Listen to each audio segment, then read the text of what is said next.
Bitcoin supply squeeze. Now, the Bitcoin supply squeeze is something that you've probably heard us talk about. We had Will Clemente on the show on Friday. He was talking about this as well.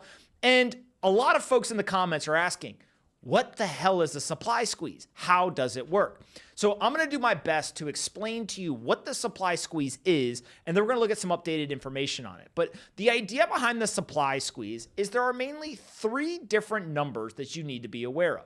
The first number is the total number of Bitcoin. 21 million Bitcoin will ever exist. Outside of the 21 million Bitcoin, there are Bitcoins in circulation, meaning the Bitcoins that have now come into the market and are circulating around.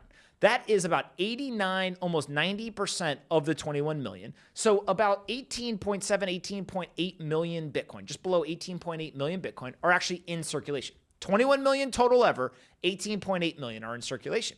But of those that are in circulation, we can tell on a blockchain exactly where they land or where they are sitting.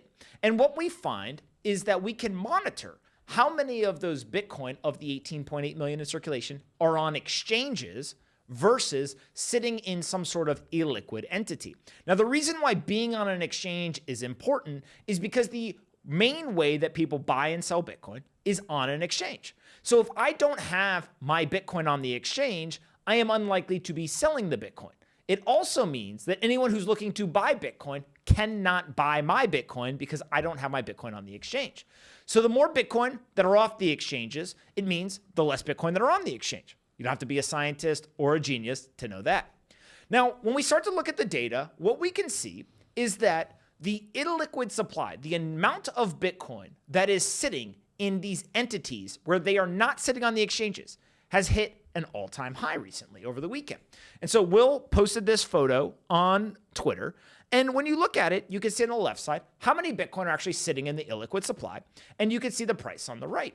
Now, what is fascinating about this is the fact that the illiquid supply it ends up being very tied to price. Why? If more and more Bitcoin are coming off of exchanges, it means there's less Bitcoin on the exchanges to buy.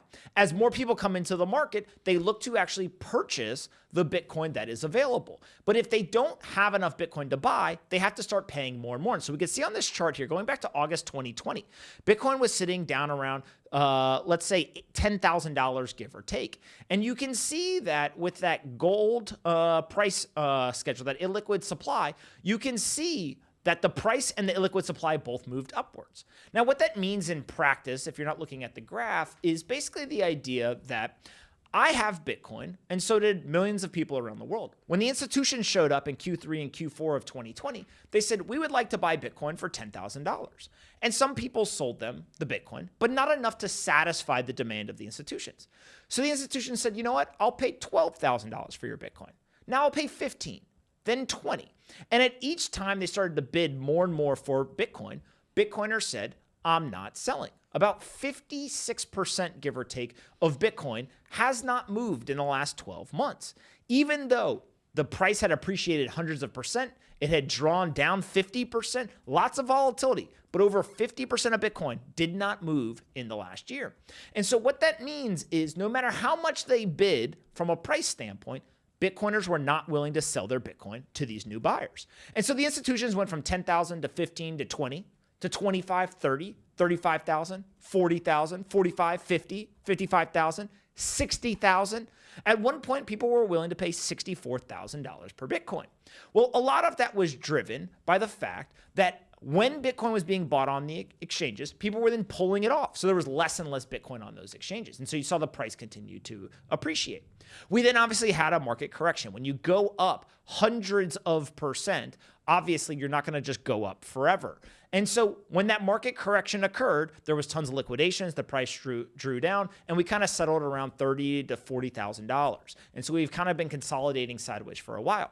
But recently, as you see in the chart here, you can see with that gold kind of line that the illiquid supply has begun to rise again. And so when the illiquid supply continues to rise, meaning that more and more Bitcoin is coming off of the exchanges and sitting in the illiquid entities, it is a good indicator. It is not a guarantee, but it is a good indicator that the price will have to increase over time because there is a less supply available. That is where you get this idea of a supply shock. As the supply gets smaller and smaller and smaller, the addressable circulating supply, as that shrinks down, new demand has less Bitcoin available to it to buy, and therefore, if they want to increase how much Bitcoin they can buy, they have to bid a higher and higher price, pulling the entire market up. So that is how a supply shock works.